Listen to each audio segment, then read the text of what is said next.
আসসালামু আলাইকুম।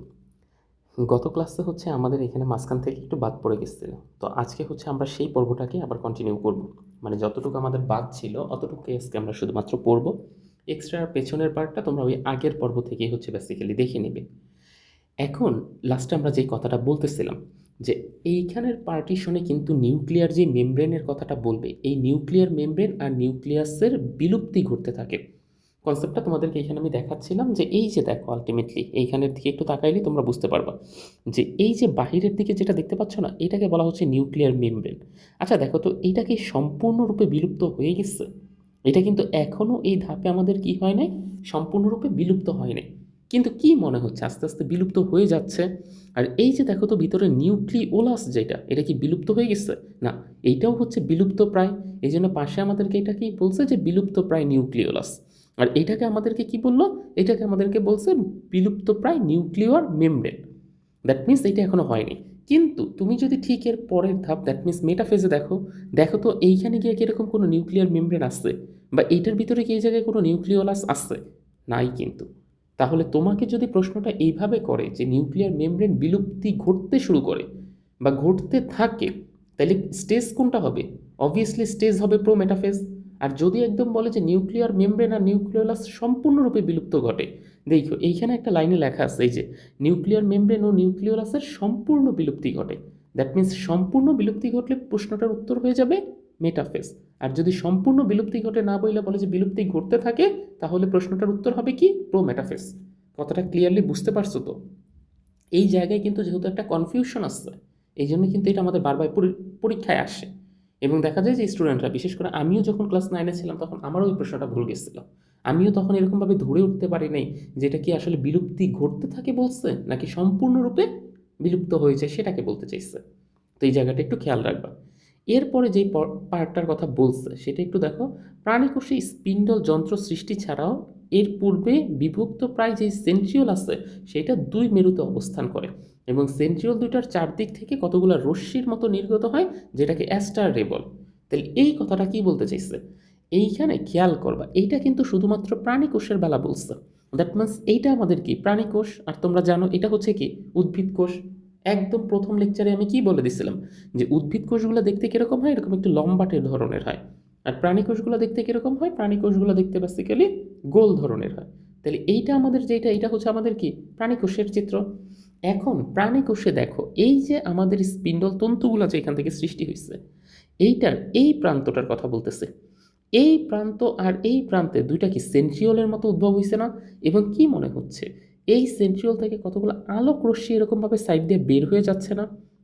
কনসেপ্টটা ক্লিয়ার? এই যে এই সেন্ট্রিওল থেকে কতগুলো এরকম আলোক রশ্মি বের হয়ে যাচ্ছে না? এইটা কিন্তু শুধুমাত্র দেখো প্রাণী কোষে আছে। উদ্ভিদ কোষের এই জায়গায় কি এরকম কোনো সেন্ট্রিওল আছে? এইদিকে কি এরকম কোনো সেন্ট্রিওল আছে?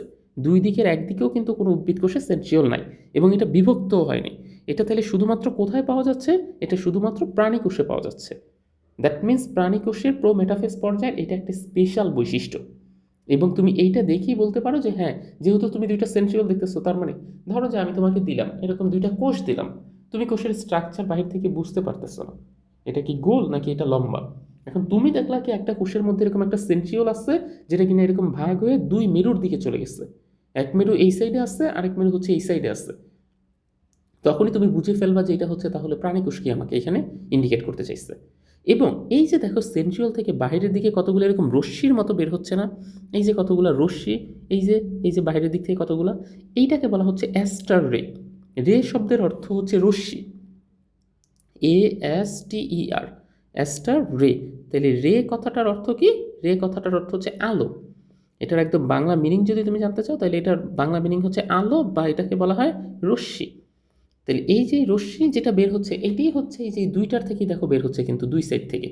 এই কথাটাকে আমাদেরকে এখানে বললো যে তোমরা যদি খেয়াল করো যে প্রাণীকোষে শুধু, কিন্তু এটা প্রাণীকোষের বৈশিষ্ট্য আমি বারবার ইন্ডিকেট করতেছি, প্রাণীকোষে স্পিন্ডল যন্ত্র সৃষ্টি ছাড়াও এর পূর্বে বিভক্ত দুইটা সেন্ট্রিওল দুই মেরুতে অবস্থান করে। দুই মেরু বলতে যে একটা উপরের দিকে থাকে আর একটা কোন দিকে থাকে? নিচের দিকে থাকে।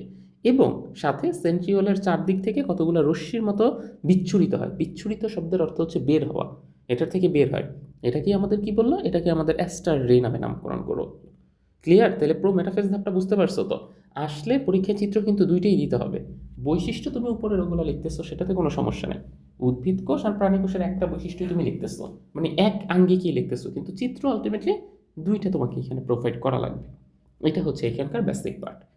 তাহলে প্রো মেটাফেজটাও গেল। এবার যদি একটু তাকাও আমাদের এর পরের যেই ধাপ, এখনও কিন্তু আমরা নিউক্লিয়াসের বিভাজনই আছি, এবং এর পরের যেই ধাপ সেটার নাম হচ্ছে মেটাফেজ। মেটাফেজের ক্ষেত্রে তোমরা একটু দেখো, আমি আগে একটু বলে রাখি, এইখানে দেখো যে ক্রোমোজোমগুলো কিন্তু তুমি দেখতেই পাচ্ছ একদম মিডল পজিশনে চলে আসছে। এইটা উপরের দিকেরটাকে বলা হয় মেরু, নিচের দিকেরটাকেও কি বলা হয় মেরু, আর এই দুই মেরুর মাঝখানের অঞ্চলটাকে কি বলা হয় বিষুবীয় অঞ্চল। এই দুই মেরুর মিডল পোর্শন যেটা, সেটাকে বলা হয় কি বিষুবীয় অঞ্চল। তুমি কিন্তু দেখতেই পাচ্ছ ক্রোমোসোমগুলো উপরের দিকেও ছড়ানো না, নিচের দিকেও ছড়ানো না। কোথায় ছড়ানো? একদম মাঝ পোর্শনে। কোথায় রাখা? একদম মাঝ পোর্শনে। তো এইটা হচ্ছে মেটাফেজের একটা স্পেশাল ক্যারেক্টারিস্টিক্স বা বৈশিষ্ট্য, যে এই ধাপে তোমার ক্রোমোসোমগুলো একদম কোথায় আসবে? একটা কোষের একদম ঠিক যে মাঝ বরাবর আছে, এই মাঝ বরাবর এসে অবস্থান করবে। এটা ওর একটা স্পেশাল বৈশিষ্ট্য, এই কথাটাকেই তোমাকে বলবে। এই পর্যায়ের প্রথমেই ক্রোমোজোম স্পিন্ডল যন্ত্রের বিষুবীয় অঞ্চল, অর্থাৎ দুই মেরুর মাঝামাঝি এসে অবস্থান করে। ক্লিয়ার? এবং তুমি দেখবা কি এইখানে আলটিমেটলি এই যে যে ক্রোমোজোম, এই যে যেই ক্রোমোজোম, এই ক্রোমোজোমের তোমাদেরকে কি শিখাইছিলাম? এইটা হচ্ছে আমাদের সেই সেন্ট্রোমিয়ারটা, এইটা হচ্ছে উপরের দিকে একটা বাহু, আর এইটা হচ্ছে আরেকটা বাহু। এই যে এটা হচ্ছে কি বাহু। তাহলে দেখো তো, সেন্ট্রোমিয়ারটা মাঝ বরাবর অবস্থান করতেছে, কিন্তু বাহু দুটা কি? এই বাহুটা এই যে এই মেরুর দিকে অবস্থান করতেছে, আর এই বাহুটা কোন দিকে বলতে পারি? এই মেরুর দিকে অবস্থান করতেছে। এই বাহুটা উপরের এই মেরুর দিকে অবস্থান করতেছে, আর এই বাহুটা নিচের মেরুর দিকে। এই জন্য কথাটাকে তোমাকে এইখানে এরকমভাবে বলবে, প্রত্যেকটা ক্রোমোজোমের সেন্ট্রোমিয়ার বিষুবীয় অঞ্চল বরাবর থাকে, এটা সত্যি কথা। এবং এর বাহু যেটা আছে, এই বাহুগুলা মেরুমুখী হয়ে থাকে। দ্যাট মিন্স বাহুগুলা এই যে দেখো, উপরের দিকের বাহুগুলা কোন দিকে আছে? উপরের দিকের বাহুগুলা এদিক ফিরানো আছে, এবং এই নিচের দুইটা এদিক ফিরানো আছে, প্রত্যেকটার উপরেরগুলা এদিক, নিচের দিকে। এখন এই জায়গাটাকে কি বলা হয়? মেরু। তাহলে এই বাহুগুলা কি বলতে পারি? মেরুর দিকে মুখ করা। এই বাহুগুলা বলতে পারি এই মেরুর দিকে মুখ করা। Same concept.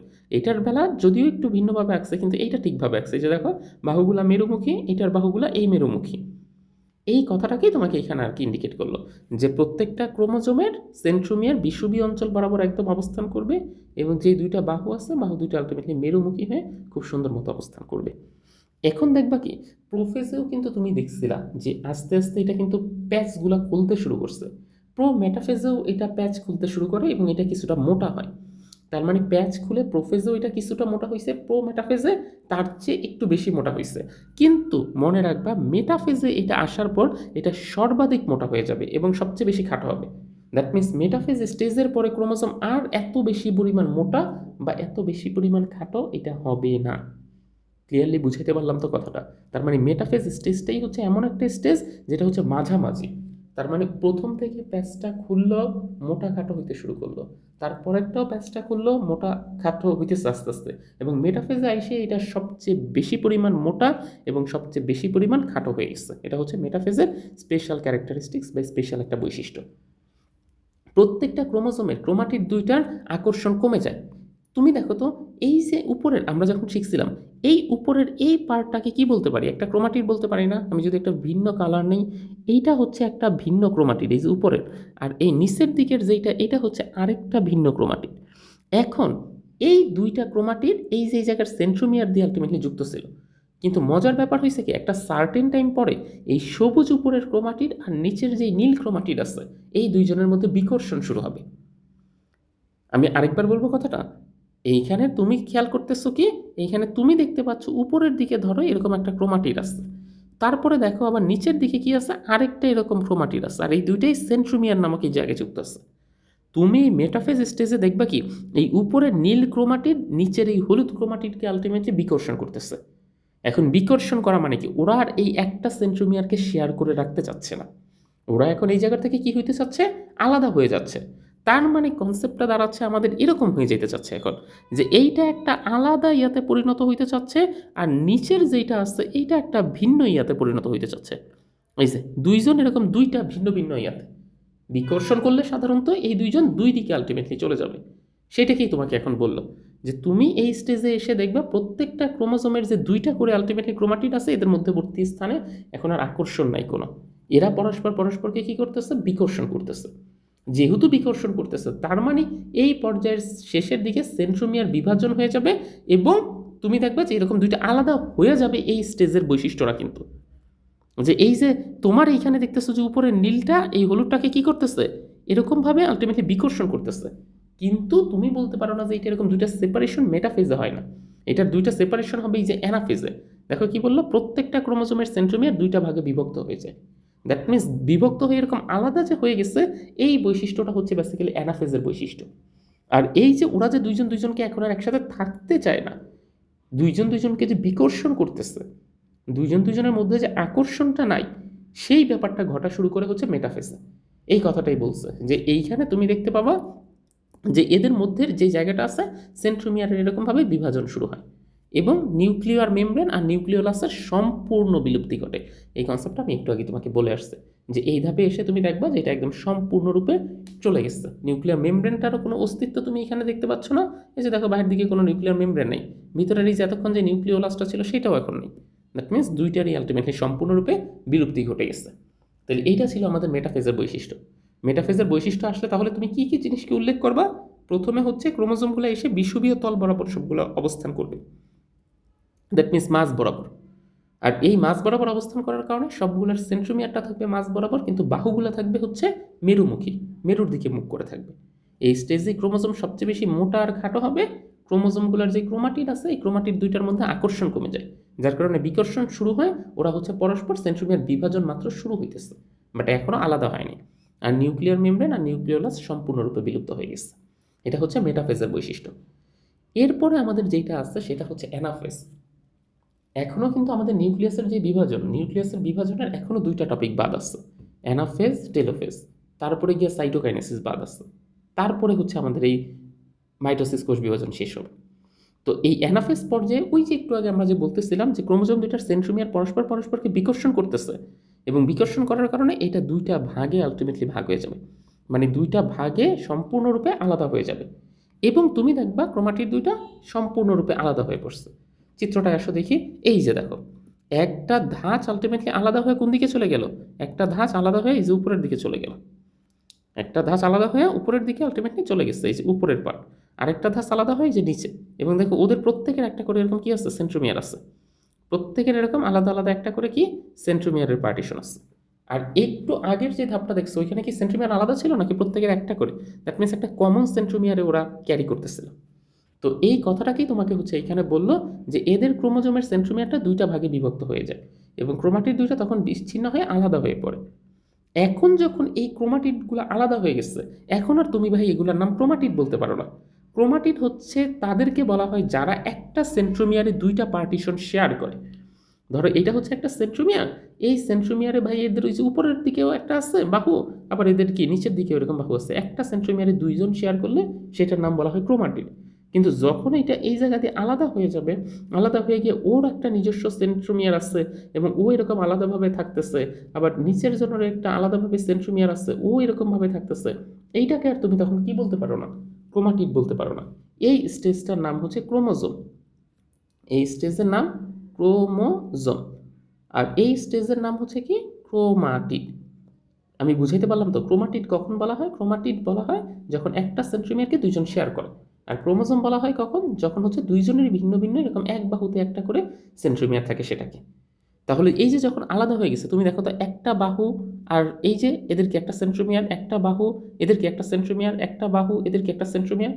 দ্যাট মিনস প্রত্যেকেই এখন আলাদা আলাদা এই জন্যে এদের এখন নাম হবে অপত্য ক্রোমোজোম আমরা বলবো কারণ ওরা নতুন মাত্র সৃষ্টি হয়েছে তোমরা জানো অপত্য শব্দের অর্থ নতুন যেটা মাত্র সৃষ্টি হয় সেটাকে অপত্য বলা হয় তো এখানে এটাই বললো প্রত্যেকটা ক্রোমোজোমের এই যে ক্রোমাটিডগুলো আছে এগুলোকে তখন অপত্য ক্রোমোজোম নামে তোমাকে নামকরণ করতে হবে কারণ এতে প্রত্যেকের একটা করে কি থাকে সেন্ট্রোমিয়ার অবস্থান করতেছে এবং এই দেখবে ক্রোমোজোমগুলো এতক্ষণ যে আগের স্টেজে যে দেখলাম মাঝ বরাবর অবস্থান করতেছে এখন এগুলো মাঝ বরাবর অবস্থান না করে এখন অর্ধেক পার্ট এই মেরুর দিকে দ্যাট মিনস উপরের দিকের এই মেরুর দিকে গমন করতেছে ওই যে দেখো এগুলো সবগুলো চলে যাবে হচ্ছে উপরের দিকের এই মেরুর এই জায়গায় আর এই নিচের দিকের সবগুলো চলে আসবে কোন দিকে এই নিচের দিকের এই মেরুর এই জায়গায় চলে আসবে তাহলে অর্ধেক পোর্শন যাইতেছে উপরের দিকের মেরুর দিকে অর্ধেক পোর্শন যাচ্ছে নিচের দিকের মেরুর দিকে এইটা হচ্ছে এখন ওদের যাওয়ার পার্টিশন তো এটাকেই বললো যে এই ধাপে তুমি দেখবে অপত্য ক্রোমোজোমগুলো বিষুবীয় অঞ্চল থেকে পরস্পর বিপরীত মেরুর দিকে আস্তে আস্তে সরে যাচ্ছে এবং এইভাবে ক্রোমোজোমগুলো অর্ধেক একটা মেরুর দিকে এবং বাকি অর্ধেক আরেকটা ভিন্ন মেরুর দিকে হচ্ছে সরে গেছে, এইভাবে যাইতে থাকে। অপত্য ক্রোমোজোমগুলো এইভাবে যখন মেরুর মুখে অভিমুখী চলন হয়, দ্যাট মিন্স মেরুর দিকে ওরা যাইতে শুরু করে, তখন সেন্ট্রোমিয়ারটা অগ্রগামী থাকে। এই যে দেখো প্রত্যেকের কি সেন্ট্রোমিয়ার, এই যে সেন্ট্রোমিয়ারটা সামনের দিকে না, আর এদের বাহু দুটা কোন দিকে, পেছনের দিকে না। তার মানে আমরা বলতে পারি এখানে লিডিং ক্যারেক্টারিস্টিক্সকে, দ্যাট মিন্স লিডটা কে দিতেছে, অবভিয়াসলি সেন্ট্রোমিয়ার। সেন্ট্রোমিয়ার কোন দিকে থাকতেছে, সামনে থাকতেছে। এই যে অবভিয়াসলি লিডিং ক্যারেক্টারিস্টিক্সকে সেন্ট্রোমিয়ার, দ্যাট মিন্স সেন্ট্রোমিয়ার কোন দিকে থাকতেছে, সামনে থাকতেছে। প্রত্যেকের দেখো সেন্ট্রোমিয়ারটা অগ্রগামী, আর বাহুগুলা অনুগামী বা পশ্চাৎগামী। অনুগামী শব্দের অর্থ যেটা হচ্ছে তোমার সামনে একজন আছে, তুমি তাকে অনুসরণ করতেছো, এটাকে বলা হয় অনুগামী। এই যে দেখো প্রত্যেকের সেন্ট্রোমিয়ারটা আলটিমেটলি বাহুর দিকে মুখ করা থাকতেছে, এবং এই বাহু মেরুর দিকে মুখ করা থাকতেছে, আর বাহুগুলা পেছনের অংশে আলটিমেটলি থাকতেছে। এটা কি তোমাকে বললো যে এই ক্ষেত্রে দেখা যায় সেন্ট্রোমিয়ার এরকম অগ্রগামী থাকে এবং বাহুগুলা ঠিক তার পেছন পেছন অনুগামী হইতে শুরু করে। এখন এই যে সেন্ট্রোমিয়ারের অবস্থান অনুযায়ী ক্রোমোসোমগুলো চারটা ভিন্ন ভিন্ন আকারের মতো এখানে ধারণ করে। সেন্ট্রোমিয়ারের অবস্থানের উপর ভিত্তি করে এটা চারটা ভিন্ন ভিন্ন। এটা বলতে কি বুঝাইলো? এইটা বলতে বুঝাইছে কি, তোমাকে যদি একটু এঁকে দেখাই। কারো কারো ক্ষেত্রে দেখবা কি ক্রোমোজোমের একদম মাঝ বরাবর সেন্ট্রোমিয়ার, এটা একটা ক্রোমোজোম, এবং এটার কি এই যে এটা হচ্ছে একটা ক্রোমোজোম। এই ক্রোমোজোমের একদম মাঝ বরাবর কি আছে, সেন্ট্রোমিয়ারটা আমার অবস্থান করতেছে মাঝ বরাবর। আবার কারো কারো ক্ষেত্রে দেখবা এটা ক্রোমোজোম ঠিকই আছে, কিন্তু মাঝ বরাবর না হয়ে মাঝের থেকে একটু সাইডের দিকে অবস্থান করতেছে। আবার কারো কারো দেখবা যে একদম প্রায় বলতে গেলে সাইডের দিকে অবস্থান করতেছে, আর কারো একদম মাথায় সেন্ট্রোমিয়ারটা অবস্থান করে। এখন দেখো তো, সেন্ট্রোমিয়ার যদি মাঝখানে অবস্থান করে তাহলে এটা ইংরেজি কোন বর্ণমালার মতো দেখতে লাগতেছে? এটা ইংরেজি ভি বর্ণমালার মতো দেখতে লাগতেছে না? আবার সেন্ট্রোমিয়ার যদি একটু মাঝের থেকে একটু সাইডে চাপানো থাকে তাহলে এটা কোনটার মতো লাগতেছে? এটা এল বর্ণের মতো লাগতেছে না? সেন্ট্রোমিয়ার যদি প্রায় মাথার কাছাকাছি থাকে তাহলে এটা কিসের মতো লাগতেছে? জের মতো লাগতেছে না? আর একদম যদি সেন্ট্রোমিয়ার মাথায় থাকে তাহলে এটা কিসের মতো লাগতেছে? আইয়ের মতো লাগতেছে না? এই জন্য সাধারণত কথাটা আমাদেরকে এরকমভাবে বললো, সেন্ট্রোমিয়ারের অবস্থান অনুযায়ী ক্রোমোজোমগুলো চারটা ভিন্ন ভিন্ন শেপের মতো দেখা যায়। একটা হচ্ছে ভি শেপের মতো দেখা যায়, একটা এল শেপের মতো, জে আর আই। এখন যদি সেন্ট্রোমিয়ারটা মিডল পজিশনে থাকে, দ্যাট মিনস এরকম ভি শেপটা হয়, তাহলে এটার নাম বলি আমরা মেটাসেন্ট্রিক। দেখো প্রথমটা ভি এরটা মেটাসেন্ট্রিক। যদি এরকম একটু মাঝের থেকে একটু সাইডের দিকে থাকে তখন এটাকে বলা হয় সাবমেটাসেন্ট্রিক।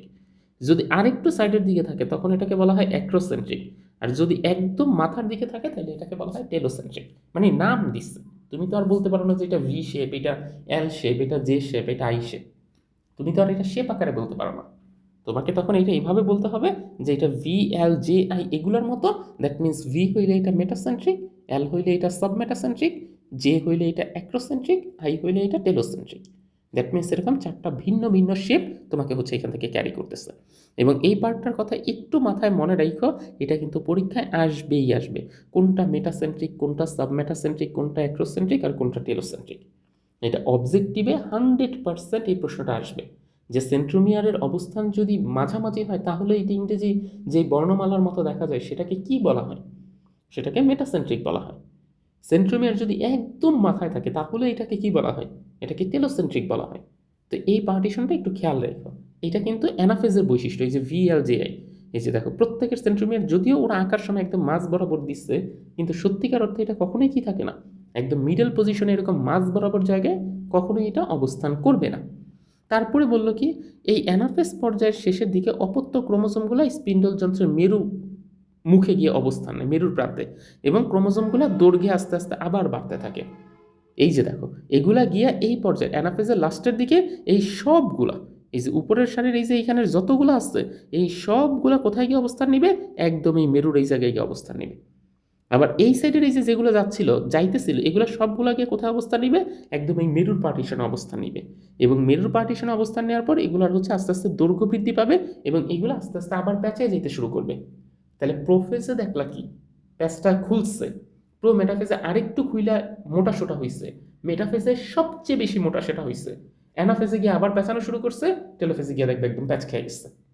তার মানে প্যাচ একবার খুললো, মাঝে সবচেয়ে বেশি মোটা খাটো হইলো, আবার তারপরে এটা কি হয়ে গেল, আবার তারপরে এটা একদম পুরোপুরি রূপে তোমার হচ্ছে প্যাঁচাই গেল। এই কনসেপ্টটাই হচ্ছে এটা। তাহলে অ্যানাফেজ আসলে পারবা না অ্যানাফেজের চিত্রটা, যে এইখানের এই দুটা, মোট কথা অ্যানাফেজের বেসিক ক্যারেক্টারিস্টিক্স আসলে তুমি এটাই বলবা যে এটা ভাই দুইটার দিকে এরকম আলাদা হয়ে যাচ্ছে। এটা দুইটা দিকে আলাদা হয়ে যাইতেছে এবং এই ক্ষেত্রে সেন্ট্রোমিয়ার সামনের দিকে থাকতেছে আর ইয়াটা পেছন দিকে থাকতেছে, বাহুগুলো অনুভূমি। আর এই সেন্ট্রোমিয়ারের অবস্থানের উপর 4টা ভিত্তিকে এখানে দেখাই দিবা আর বলবা যে এই ধাপের একদম শেষে 2 মেরুতে গিয়ে হচ্ছে এই ক্রোমোজোমগুলো অবস্থান নেয়। দ্যাট মিনস এক মেরুতে এই জায়গায় হচ্ছে ক্রোমোজোমগুলো থাকবে সবগুলো গিয়ে, আরেকটার ক্ষেত্রে এই জায়গায় হচ্ছে সবগুলো ক্রোমোজোম থাকবে এবং আস্তে আস্তে আবার পেঁচানো বা জড়ে যেতে শুরু করবে। এইবার দেখো আমাদের নিউক্লিয়াসের বিভাজনের লাস্টের যেই পার্টটা সেটাকে বলা হচ্ছে কি আলটিমেটলি টেলোফেজ। টেলোফেজের কনসেপ্টটাকে আমরা একটু দেখি। টেলোফেজ বলতে আলটিমেটলি এই ধাপে কি ঘটে। এই ধাপটা হচ্ছে মাইটোসিসের শেষ পর্যায়ে। আমরা তো জানি যে এইটা হচ্ছে নিউক্লিয়াসের বিভাজনের মোট যে 5টা পর্যায় আছে, এটা হচ্ছে আমাদের 5th পর্যায়টা। তার মানে এইটা মাইটোসিস কোষ বিভাজনের সবচেয়ে কি হবে, লাস্ট পর্যায়টা হবে। এবং মজার একটা ব্যাপার হচ্ছে কি প্রোফেজে ঠিক যা যা ঘটনা ঘটছে তার পর্যায়ক্রমে বিপরীত ঘটনাগুলো ঘটে হচ্ছে টেলোফেজে। অলরেডি কিন্তু বলে ফেলছি প্রোফেজে কি হইতেছিল, প্যাচটা খুলতে শুরু করছে। টেলোফেজে গিয়ে কি হবে, প্যাচটা আবার জড়ায় যেতে শুরু করবে। প্রোফেজে এটার কি হয়েছিল, প্রোফেজে নিউক্লিয়াসের মধ্যে থেকে জলের বিয়োজন ঘটছে। দ্যাট মিনস ওইটার থেকে আস্তে আস্তে পানি বের হয়ে যেতেছিল। তুমি এই ধাপে এসে টেলোফেজে দেখবা যে এটার মধ্যে পানি যোজন করতে থাকে। দ্যাট মিনস আবার এটার মধ্যে পানি ঢুকতে থাকে। প্রোফেজে প্যাচগুলা খুলে আস্তে আস্তে কি হচ্ছিল, মোটা আর খাটো হচ্ছিল। আর এই ধাপে প্যাচে আবার হচ্ছে সরু আর লম্বা আকার ধারণ করতেছে। এবং যখন ওই যে তোমাকে বলা হয়েছিল ক্রোমোজোমের গঠন পড়াইছে, এগুলো যখন এরকম প্যাচ খেয়ে থাকে তখন কি এগুলোর নাম ক্রোমোজোম বলা যায়? মনে আছে ক্রোমোজোমের টপিকে বলছিলাম যখন এগুলো প্যাচ খেয়ে থাকে তখন এগুলোর নাম কি বলা হয়? এগুলোর নাম তখন বলা হয় নিউক্লিয়ার রেটিকুলাম। এই যে জড়ায় গিয়া অবশেষে এরা জড়ায় গিয়া আবার হচ্ছে নিউক্লিয়ার রেটিকুলাম গঠন করে। আর এই যে তোমাকে একটু আগে বলছিলাম ওই যে মেটাফেজ পর্যায়ে মনে আছে যে নিউক্লিয়ার মেমব্রেন আর নিউক্লিওলাস সম্পূর্ণরূপে বিলুপ্তি ঘটে গেছে। মানে এই যে নিউক্লিয়ার মেমব্রেন যেটা ছিল আর এই যে মাঝখানের যে নিউক্লিয়াসটা ছিল আর নিউক্লিয়ার মেমব্রেন ছিল, এই দুইটা কি মেটাফেজে গিয়ে আমরা দেখলাম না একদম সম্পূর্ণরূপে হারিয়ে গেছে। কিন্তু মজার ব্যাপার হচ্ছে কি তুমি আবার দেখবা টেলোফেজে গিয়ে এটা আবার পুনরাবির্ভাব করছে। এটাকে বলা হয় পুনরাবির্ভাব, এটা সৃষ্টি বলা হয় না, কারণ এটা আগেই ছিল, মাঝখান দিক দিয়ে হারিয়ে গেছে, পুনরায় আবার নতুন করে এটা আসছে, এটাকে বলা হয় পুনরাবির্ভাব। এটা আর তারপরে বলছে যে নিউক্লিয়ার রেটিকুলামকে ঘিরে পুনরায় নিউক্লিয়ার মেমব্রেন সৃষ্টি হয়, ফলে দুইটা অপত্য নিউক্লিয়াস আলটিমেটলি গঠন হয়।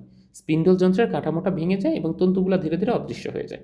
এই যে দেখো তুমি এখানে স্পিন্ডল যন্ত্রের কাঠামোটা আসছে, এই যে তন্তুগুলো হারিয়ে যাচ্ছে না, এই যে তন্তুগুলো এক সাইড থেকে আরেক সাইডে আসছে, এইখানে তো না তন্তুগুলো হারিয়ে যাচ্ছে কারণ ওটার এখন কাজ নাই।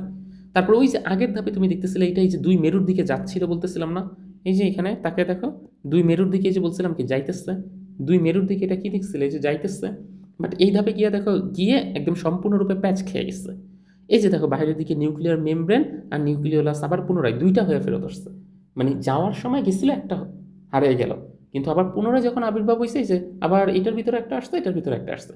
আর স্পিন্ডল যন্ত্রের কাঠামো আস্তে আস্তে ভেঙে পড়তেছে, হারিয়ে যাচ্ছে। এবং এইটাই দেখো আবার এই যে পেঁচায় গেছে। এখন কিন্তু আর তুমি এখানে দেখে ভিতরে এগুলো ক্রোমোজোম মনে হচ্ছে আলাদা আলাদা, এখানে তো আর এখন আলাদা আলাদা ক্রোমোজোম মনে হচ্ছে না। তাহলে এই যে পেঁচানো যে স্টেজটা আসছে এটাকেই বলা হচ্ছে নিউক্লিয়ার রেটিকুলাম।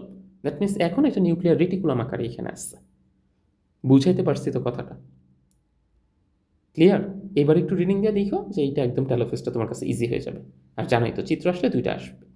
এইবার তাইলে আমরা যে একদম প্রথম দিকে দেখছিলাম একটা কোষ বিভাজিত হইতে গেলে আগে কি, তোমরা একটু পেছনের ওই পাতাটা উল্টাও, পেছনের ওই পাতাটা উল্টাইলে দেখবা যে একটা কোষ বিভাজিত হইতে গেলে আমাদের প্রথম সিকোয়েন্সে ক্যারিওকাইনেসিস হইতে হয়।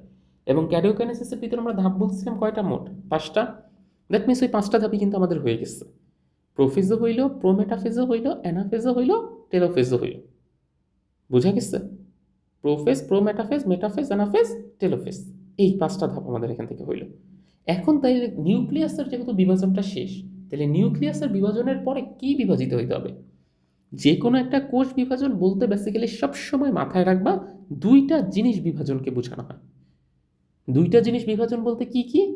একটা হচ্ছে নিউক্লিয়াসের বিভাজন, নিউক্লিয়াসের বিভাজনের পরে সবসময় হবে সাইটোপ্লাজমের বিভাজন। তাহলে যেহেতু অলরেডি আমাদের এখানে নিউক্লিয়াসের বিভাজনটা শেষ, তাহলে আমাদের বাদ আসছে কি সাইটোপ্লাজমের বিভাজনটা। তাহলে এখন যেটা হবে সাইটোপ্লাজমের বিভাজনকে বলা হচ্ছে আমাদের সাইটোকাইনেসিস। বলছিলাম কিন্তু যে সাইটো শব্দটা আসছে কোথায় থেকে, সাইটো শব্দটা আসছে সাইটোপ্লাজম থেকে। আর কাইনেসিস শব্দটা আসছে কোথায় থেকে, কাইনেসিস শব্দটা আসছে হচ্ছে বিভাজন হওয়ার থেকে। তো সাইটোকাইনেসিস শব্দের অর্থ হচ্ছে কি দাঁড়াচ্ছে, সাইটোকাইনেসিস শব্দের অর্থ দাঁড়াচ্ছে হচ্ছে সাইটোপ্লাজমের বিভাজন। এটা হচ্ছে আমাদের বেসিক পার্ট। এইখানে দেখো কি বলছে, এইখানে কিন্তু 2টা যে আছে এই 2টা ক্ষেত্রে ভিন্ন ভিন্ন হয়। দুইটা মানে উদ্ভিদ কোষ আর প্রাণী কোষের ক্ষেত্রে এই সাইটোকাইনেসিসটা কিন্তু একই রকম না। উদ্ভিদ কোষ আর প্রাণী কোষের ক্ষেত্রে সাইটোকাইনেসিসটা ভিন্ন ভিন্ন। উদ্ভিদ কোষের ক্ষেত্রে আমি যদি একটু আঁকি, তোমাদের বইতে চিত্রটা দেওয়া আসছে, আমি এটা নেই, কারণ হচ্ছে আমি একটু আইকা দেখাবো তোমাদেরকে এটা। এইখানে উদ্ভিদ কোষের বেলা সাইটোকাইনেসিসটা দেখবা কি, যে প্রথমে ধরো যে এরকম একটা কোষ আসছে, এটা হচ্ছে আমাদের সেই উদ্ভিদ কোষটা। উদ্ভিদ কোষের ভিতর তো একলাই, যে এই প্রান্তে এরকম একটা নিউক্লিয়াসের মতো সৃষ্টি হয়েছে, আর এই প্রান্তে এরকম আরেকটা ভিন্ন কিসের মতো সৃষ্টি হইল, নিউক্লিয়াসের মতো সৃষ্টি হয়েছে। এবং এইটার মধ্যে এরকম প্যাঁচানো নিউক্লিয়ার রেটিকুলাম আছে আর নিউক্লিওলাস আছে, এটার মধ্যে এরকম প্যাঁচানো নিউক্লিয়ার রেটিকুলাম আর নিউক্লিওলাসটা আছে এইটা। তো এইখানের যে গঠন, এইটুক তো আমার বুঝতে কোনো আপত্তি নেই। কিন্তু মজার ব্যাপার হচ্ছে এখন সাইটোপ্লাজমটা কী হইতে হবে, সাইটোপ্লাজমটা তো পুরোটার মধ্যে ছড়াই আছে, নিউক্লিয়াস নাইলে দুইটা হইল, কিন্তু সাইটোপ্লাজম প্লাস আদার্স যে অঙ্গাণু, এটা তো পুরোটার মধ্যে কি আছে, ছড়ানো আছে। উদ্ভিদ কোষের বেলা মজার ব্যাপারটা হচ্ছে কি, কোষের ভিতরের যেই আলটিমেটলি ইয়াটা আছে, এটাকে কি বলা হয়, এন্ডোপ্লাজমিক রেটিকুলামের যে ক্ষুদ্র ক্ষুদ্র পার্টটা আছে, এন্ডোপ্লাজমিক রেটিকুলামের এই ক্ষুদ্র ক্ষুদ্র পার্টগুলো এসে উদ্ভিদ কোষের বেলা এই মাঝ বরাবর এইখানে এসে জমা হইতে থাকে। এরকমভাবে কি হয়, মাঝ বরাবর এন্ডোপ্লাজমিক রেটিকুলামের কতগুলো ক্ষুদ্র ক্ষুদ্র অংশ এসে এই যে এই জায়গায় বিষুবী অঞ্চল যেটা আছে, এই বিষুবী অঞ্চলের এই জায়গায় এরকমভাবে জমা হইতেছে। এখন জমা হওয়ার পর তারপর এটার ভিতর কেমিক্যাল স্ট্রাকচার কিছুটা পার্থক্য হয়, এবং পার্থক্য হওয়ার পর এইটা এরকমভাবে মোটা হয়ে যায়। এটা এরকমভাবে কি হয়ে গেল, আমার মোটা হয়ে গেল। এবং যখন এটা এরকমভাবে মোটা হয়ে গেছে, তখন আমার মজার ব্যাপারটা হচ্ছে কি, এইখানের ঘটনাটা এরকমভাবে ঘটতেছে যে এই স্ট্রাকচারটা তখন এখান থেকে ওই যে জায়গাটায় মোটা হয়েছিল ওই জায়গাটা ভেঙে যায়, ভেঙে গিয়ে এইটা একটা ভিন্ন পজিশনিংয়ের মতো সৃষ্টি করলো, আর নিচের এটা আরেকটা ভিন্ন পজিশনিংয়ের মতো হয়ে গেল। মানে অর্ধেক সাইটোপ্লাজম ওইটার মধ্যে রয়ে গেল, এবং বাকি অর্ধেক সাইটোপ্লাজম এই দিকে হচ্ছে আমার চলে আসলো। এটা হচ্ছে আমার দুইটা। আর এই যে মাঝখানের যে অঞ্চলটা, মাঝখানের ওই অঞ্চলটা আমার দুইটা পার্টিশনে এরকম আলাদা হয়ে গেল। তাহলে দেখো তো এখন কয়টা কোষ হইল, একটু আগ পর্যন্ত কিন্তু একটা কোষই ছিল, বাট এখন এটা পার্টিশন দুইটা হয়ে গেছে না। দ্যাট মিনস এখন এখানে কোষ আছে কয়টা, দুইটা। এইভাবেই হচ্ছে একটা কোষ থেকে আলটিমেটলি দুইটা কোষের সৃষ্টি হয়েছে। এভাবে একটা কোষ থেকে আলটিমেটলি দুইটা কোষের সৃষ্টি হলো। এই কনসেপ্টটা হচ্ছে উদ্ভিদের বেলা করবে, এটিই বলছে কিন্তু তোমাকে। টেলোফেজ পর্যায়ের একদম শেষের দিকে বিষুবীয় তলে এন্ডোপ্লাজমিক জালিকার ক্ষুদ্র ক্ষুদ্র অংশগুলো এসে জমা হয় বিষুবীয় তল। দ্যাট মিনস এই যে মাঝ বরাবর, এই মাঝ বরাবর এই জায়গায় এন্ডোপ্লাজমিক রেটিকুলামের এই অঞ্চলগুলো এসে জমা হয়। তারপর এগুলো একটা আরেকটার সাথে এরকম মিলিত হয়ে একটা কোষ প্লেট গঠন করে। ওই যে মোটা স্ট্রাকচারটা আমি তোমাকে দেখাইলাম, ওটাকে কি বলা হচ্ছে, কোষ প্লেট। এরপরে এই যখন কোষ প্লেটটা গঠন হয়েছে, তখন সাইটোপ্লাজমিক যে অঙ্গাণু আছে, দ্যাট মিনস ভিতরের মাইটোকন্ড্রিয়া যেটা আছে, মাইটোকন্ড্রিয়া একটা দেখবা এটার মধ্যে গেছে, মাইটোকন্ড্রিয়া একবার একটা এটার মধ্যে আসছে। তারপরে ধরো যে তোমার এন্ডোপ্লাজমিক রেটিকুলামের যে গঠন আছে, এন্ডোপ্লাজমিক রেটিকুলাম গলগি বডি, এই যে একটা এটার মধ্যে তোমার যাবে, আর একটা হচ্ছে এটার মধ্যে তোমার আসবে। এরকম মোট মানে যত রকমের অঙ্গাণু আছে সবগুলো সমানভাবে বণ্টিত হয়ে যাবে। সমানভাবে কি হবে, তোমার হচ্ছে এখান থেকে বণ্টিত, অর্ধেক এটার মধ্যে যাবে আর বাকি অর্ধেক এটার মধ্যে এরকমভাবে আসবে। একটার থেকে সব ডাবল হয়ে গেছে। ফলে অপত্য যেই দুইটা কোষ আছে, এরকম অপত্য কোষ বা দুইটা ডটার সেল, আমরা যেটা আগেই বলছিলাম, এরকম সৃষ্টি হয়। এটা এটা তো বললাম উদ্ভিদ কোষের বেলা এরকমভাবে হয়। এন্ডোপ্লাজমিক রেটিকুলাম, আমি আবার বলতেছি, খেয়াল রাখো, এন্ডোপ্লাজমিক রেটিকুলামের ক্ষুদ্র ক্ষুদ্র অংশ এসে কোথায় জমা হবে, একদম ঠিক মাঝ বরাবর জমা হবে। মাঝ বরাবর জমা হয়ে মোটা একটা কিসের মতো সৃষ্টি করবে, মোটা একটা কোষ প্লেট সৃষ্টি করবে, এবং এই জায়গাটা শুকিয়ে গিয়ে দুইটা কোষ এরকম আলাদা হয়ে যাবে। এটা হচ্ছে উদ্ভিদ কোষের বেলা। কিন্তু এখন যদি তুমি আমাকে জিজ্ঞেস করো যে ভাইয়া তাহলে হচ্ছে প্রাণী কোষের বেলা আসলে কিভাবে ঘটে, প্রাণী কোষেরটা একটু ভিন্ন। ওইটাতে এরকম কোষ প্লেট কখনো সৃষ্টি হয় না সাইটোকাইনেসিসে। প্রাণী কোষের সাইটোকাইনেসিসটা কীভাবে হয় জানো, প্রাণী কোষ ধরো যে আমি একটা প্রাণী কোষ যদি আঁকি, এখানে এরকম একটা প্রাণী কোষ আছে, এবং এইটার মধ্যে এই যে তোমরা তো একটু আগে দেখলা যে এরকমভাবে উপরের দিকে একটা নিউক্লিয়াস সৃষ্টি হয়েছে, নিচের দিকে আরেকটা কী হয়েছে, এরকমভাবে একটা নিউক্লিয়াস সৃষ্টি হয়েছে, এবং এইখানে কতগুলো এরকম পেঁচানো নিউক্লিয়ার রেটিকুলাম আছে, এবং একটা জায়গায় খুব বেশি গিয়ে নিউক্লিওলাস সৃষ্টি করে গেছে। এটার ভিতরে এরকম নিউক্লিয়ার রেটিকুলাম পেঁচানো অবস্থায় আছে, একটা জায়গায় খুব বেশি প্যাঁচকে নিউক্লিওলাসটা আলটিমেটলি এখানে সৃষ্টি করছে। আর এইখান থেকে সাইটোপ্লাজম কোথায় আছে, পুরোটার মধ্যে একদম ছড়ানো ছিটানো আছে। প্রাণী কোষের বেলা মজাটা কি জানো, প্রাণী কোষের বেলা এই বিষুবীয় তল বরাবর হঠাৎ করে ভিতরের দিকে এরকম একটা খাঁজের মতো সৃষ্টি হয়। ভিতরের দিকে একটা কি সৃষ্টি হইতেছে, ভিতরের দিকে এরকমভাবে একটা খাঁজের মতো সৃষ্টি হচ্ছে। দ্যাট মিনস এই দিক থেকে আসলো, এরকমভাবে ঢুকে যাচ্ছে, এটা এরকম একটা অঞ্চল। এদিক থেকে আসছে, এই যে ভেতরের দিকে এরকম একটা ঢুকে যাওয়া অঞ্চলের মতো কি হচ্ছে, সৃষ্টি হচ্ছে দুই সাইড থেকেই। এদিক দিয়েও কিছুটা ঢুকে গেছে, এদিক দিয়েও কিছুটা কি হয়েছে, ঢুকে গেছে। এইটা না আস্তে আস্তে বড় হয়, দ্যাট মিনস এটা আরও ভিতরের দিকে ঢুকে, এই দিক থেকে ওইটা আরও ভিতরে ঢুকে ঢুকে একটা সার্টেন টাইম পরে এটা এরকমভাবে একদম মাঝ বরাবর ঢুকে যায়। এখন যখন এটা এরকম মাঝ বরাবর ঢুকে গেছে তখন কিন্তু আর এই জায়গাটা থাকে না। তখন তুমি দেখবা যে এইটা এই যে উপরের দিকে এরকম একটা কোষের মতো হয়ে গেছে, আর নিচের অঞ্চলটা মিলে এরকম একটা কোষের মতো হয়ে গেছে। বুঝতে পারছো? এবং অর্ধেক সাইটোপ্লাজম তখন এইটার মধ্যে চলে আসলো, এবং বাকি অর্ধেক সাইটোপ্লাজম তখন কোনটার মধ্যে চলে গেল? উপরের এটার মধ্যে চলে গেল। দ্যাট মিনস সাইটোপ্লাজমের তখন কয়টা বিভাজন হয়ে গেল? তখন হচ্ছে সাইটোপ্লাজমের তোমার এখানে হচ্ছে দুইটা পার্টিশনে এটা ভাগ হয়ে গেল। ক্লিয়ারলি বুঝছো তো? ইজি করে বলতেছে কিন্তু। তার মানে এইখানে কি বেসিক্যালি কোনো কোষ প্লেট গঠন হয়েছে? মাঝে আমি একবারও বলছি যে এই জায়গায় একটা কোষ প্লেট গঠন হবে এরকম কিছু? কিন্তু এইটার বেলা দেখছিলাম এন্ডোপ্লাজমিক রেটিকুলামের কতগুলো নির্দিষ্ট অংশ আইসা কিন্তু কোষ প্লেট গঠন হয়েছিল। এই জন্য পরীক্ষায় একটা প্রশ্ন আসে তোমাদের অবজেক্টিভে যে কোষ প্লেট কার বৈশিষ্ট্য? কোষ প্লেট কিন্তু বেসিক্যালি উদ্ভিদ কোষের বৈশিষ্ট্য। এটা কিন্তু কখনো প্রাণী কোষে গঠন হবে না। প্রাণী কোষে দুই দিকে দুইটা খাঁজ আসবে, দুইটা গর্তের মতো তৈরি হবে, এবং গর্ত দুইটা আস্তে আস্তে ভিতরের দিকে ঢুকে যাবে। ক্রমান্বয়ে এটা গভীর থেকে গভীরতর হইতে হইতে দুইটা কোষ, দুইটা সেল সম্পূর্ণরূপে আলাদা হয়ে যাবে, এবং এটা দুইটা ভাগে এরকম কি হয়ে যাবে? বিভক্ত হয়ে যাবে। এই কথাটাই আসো, দেখো কি বলছো। প্রাণীর ক্ষেত্রে স্পিন্ডল যন্ত্রের বিষুবী অঞ্চল বরাবর, মানে মাঝ বরাবর কোষঝিল্লিটা গর্তের মতো ভেতরের দিকে ঢুকে যায়, এবং এই গর্ত সব দিক থেকে ক্রমান্বয়ে আরও গভীরতর হইতে থাকে। মানে এই দিক থেকেও ভিতরে আসতে থাকে, এই দিক থেকেও এটা ভেতরের দিকে আসতে থাকে, দুই দিক থেকে এটা হচ্ছে এরকমভাবে ভেতরে আসতে থাকে, এই দিক থেকেও এই দিক থেকে। যার কারণে কোষ দুইটা তখন সমান দুইটা ভাগে কি হয়ে গেল? ভাগ হয়ে গেল। This is called cytokinesis.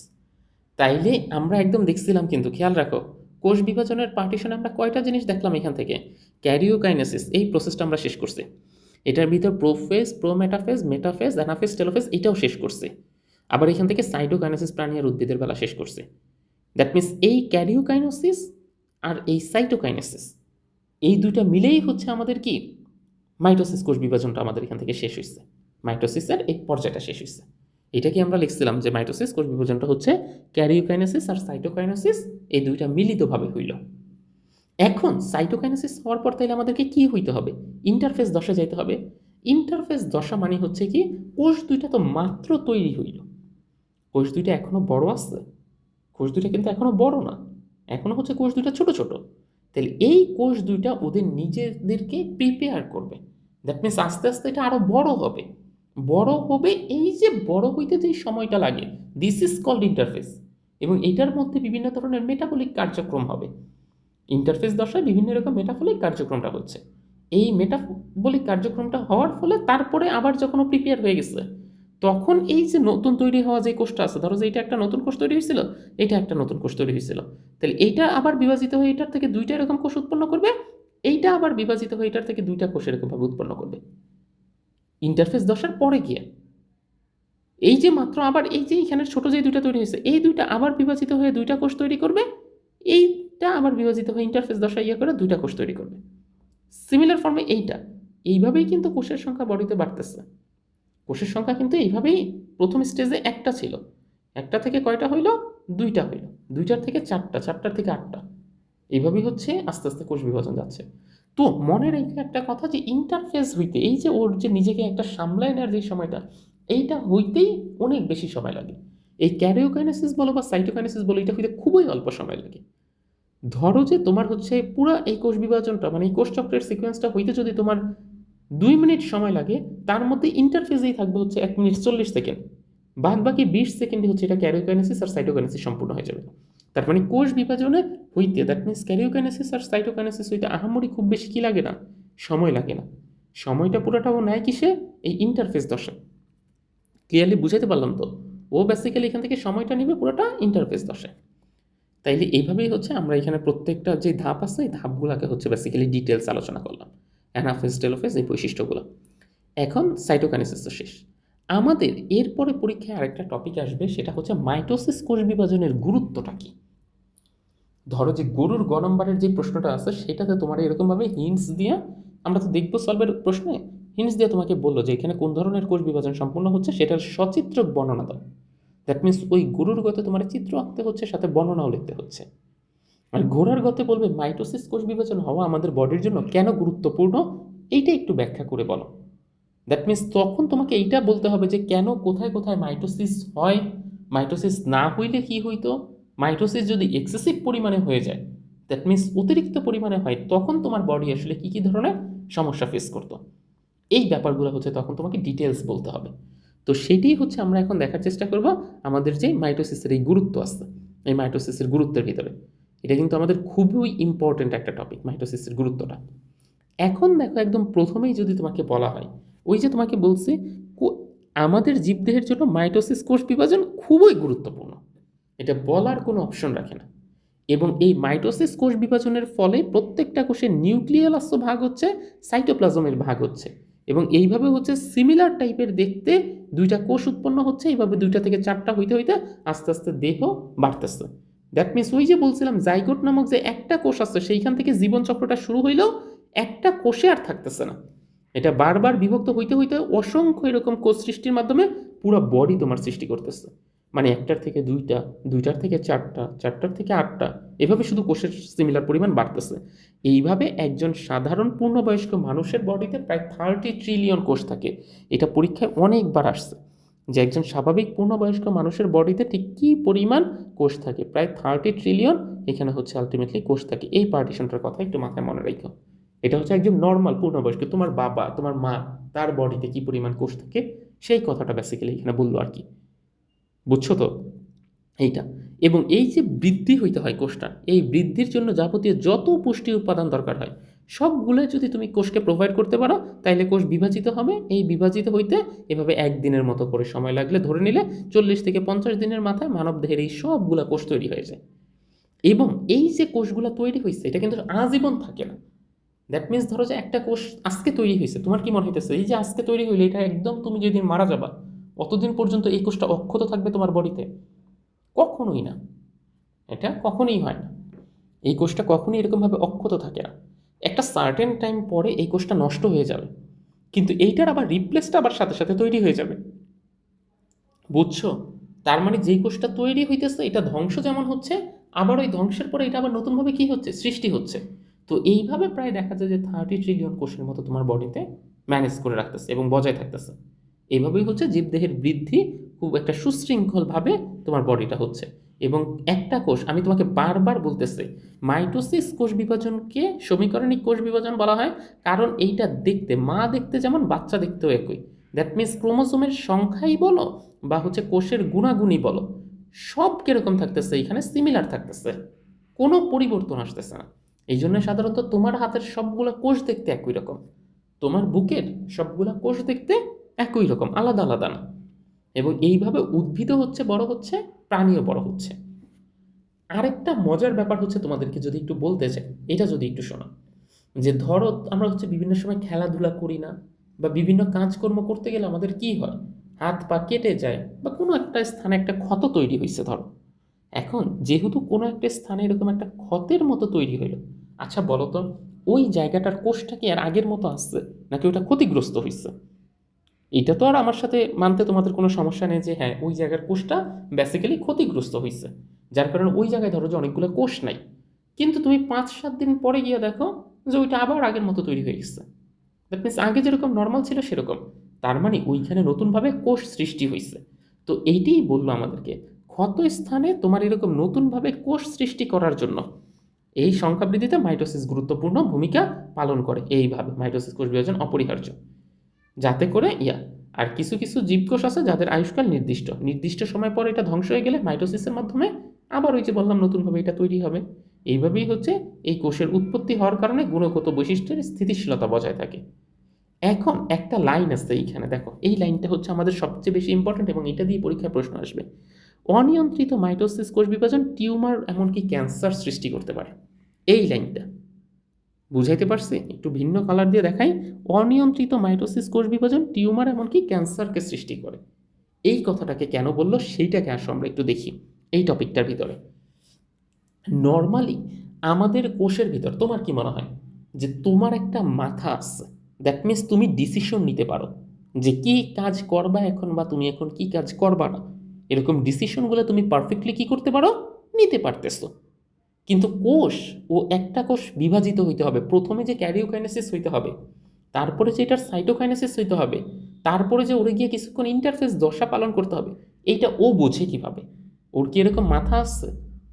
Obviously ওর মাথা আসছে, কিন্তু ওর মাথাটা হচ্ছে কোনটা? কোষের মাথা বা কোষের প্রাণকেন্দ্র বলা হয় নিউক্লিয়াসকে।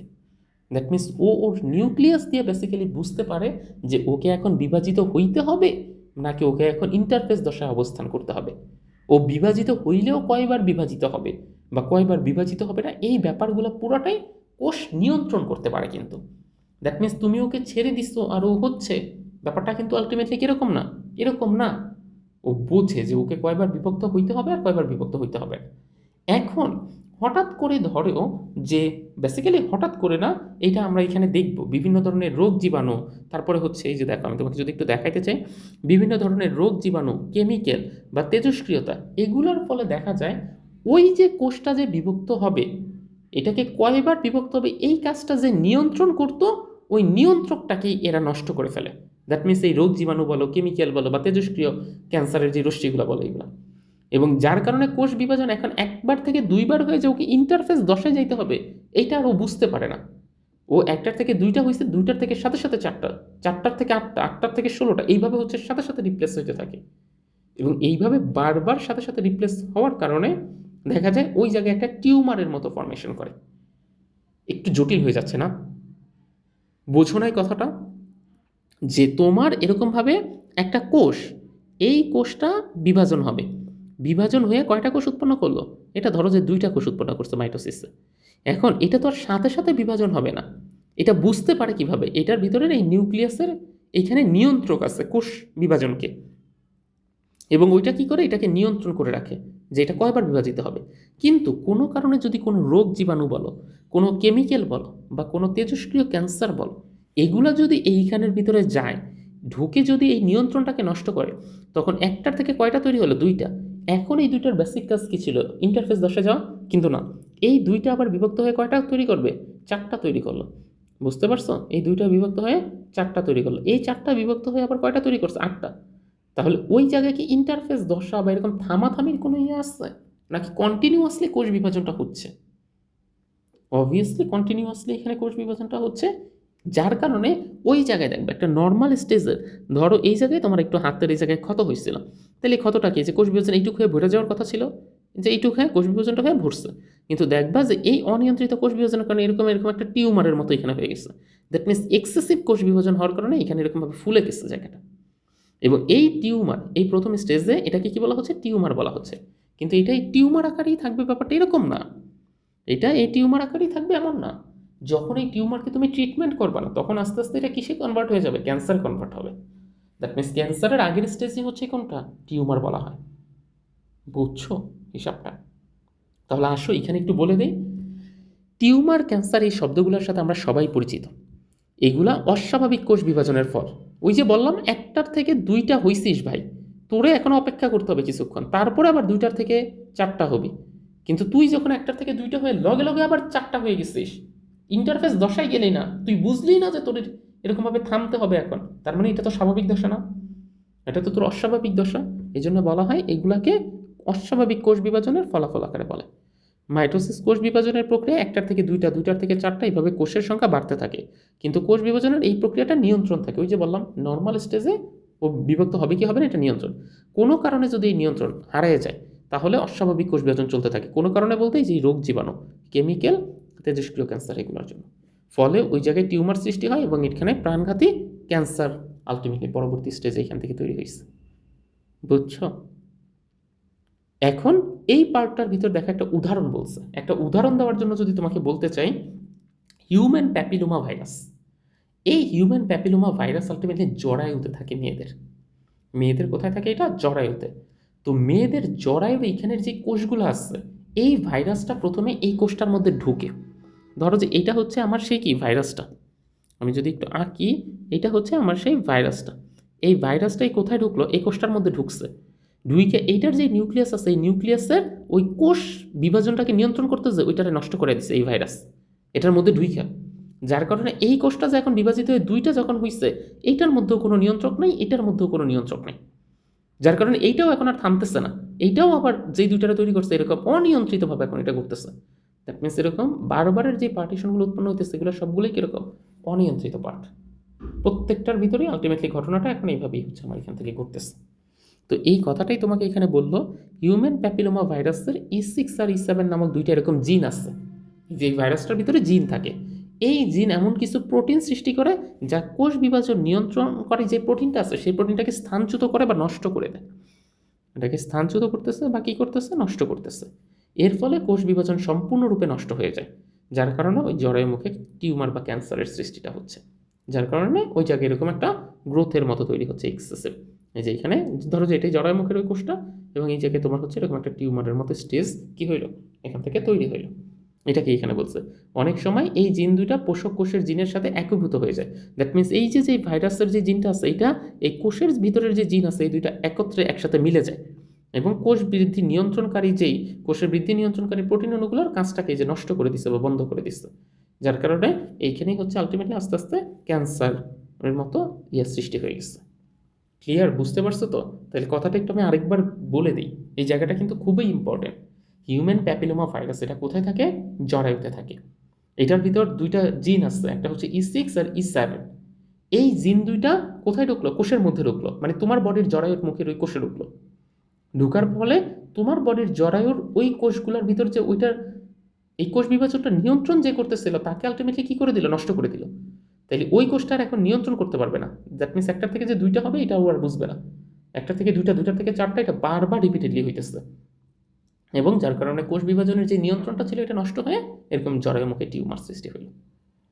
ক্লিয়ার? আর এই টিউমারে পরবর্তীতে স্টেজে ক্যান্সার হইল। তাহলে এইটাই ছিল আমাদের হচ্ছে মাইটোসিস কোষ বিভাজন। এই লেকচারটুকুই হচ্ছে গত ক্লাস আমাদের ফার্স্ট লেকচার থেকে বাদ হয়ে গেছিল, ওই পার্টটা আলাদা হয়ে গেছিল। দ্যাটস আজকে আমি ওইটুকু তোমাদেরকে কমপ্লিট করে দিলাম। আশা করি যে মাইটোসিস কোষ বিভাজন থেকে এর বাহিরে কখনো কোনো প্রশ্ন আসবে না, এবং যেহেতু দেখতেছো একদম প্রত্যেকটা লাইন বাই লাইন তোমাদেরকে ডিটেলস আলোচনা করছি, কেউ আটকেতে পারবে না। তুমি হচ্ছে এখানে 100% মার্কস ক্যারি করতে পারবা এই মাইটোসিস কোষ বিভাজনের টপিক থেকে আসলে। কোষ বিভাজন কিন্তু আহামরি খুব মানে কঠিন একটা টপিক এটা কখনোই না, কিন্তু সবচেয়ে বেশি ইম্পর্ট্যান্ট একটা টপিক, এই জন্য এটা পড়তেই হবে, জানা থাকতেই হবে। তো এই ছিল হচ্ছে আমাদের আজকের লেকচার। এর পরবর্তী লেকচারে আমি তোমাদেরকে মিওসিস কোষ বিভাজন যেটা আছে এটা পুরোটা শেষ করে দিব, এবং এইভাবে দুইটা যেই আলটিমেটলি 3টা পর্ব হয়ে গেছে এখন আমাদের এইখানে এই প্লেলিস্টের এই 3টা পর্বে বেসিক্যালি আমরা বইটাকে দেখলাম, তারপর 2টা বা 3টা লেকচারে হচ্ছে আমরা আমাদের যে সিকিউ এমসিকিউ শর্ট কোশ্চেন কোনগুলো সাধারণত পড়তে হবে সেই ব্যাপারটা হচ্ছে আমি তোমাদেরকে এই প্লেলিস্টে দিয়ে দিব।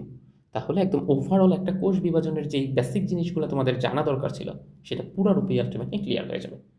তো ধন্যবাদ সবাইকে, আশা করি যে তোমরা আমাদের সেই পরবর্তী লেকচারটা দেখবে মিওসিসের যেটা।